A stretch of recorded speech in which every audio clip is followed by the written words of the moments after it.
Hello there everyone, welcome back to our channel. In today's quick video, you are going to see how to delete other files in Samsung phone. So to delete other files on your Samsung phone, you can't directly target this category.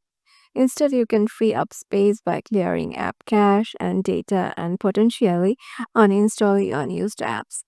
So let me show you how you can clear cache of any of your apps. So I'm heading over to this one.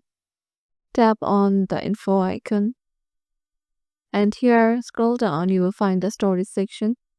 Here, if you have any cache of this file, just tap on clear cache and the cache files will be deleted. And you can also clear the data.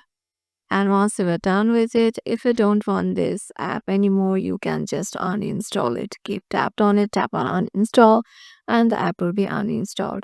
So yeah, this is how you can just delete other files on your Samsung phone. Hope this video will help you out and we'll see you in the next video.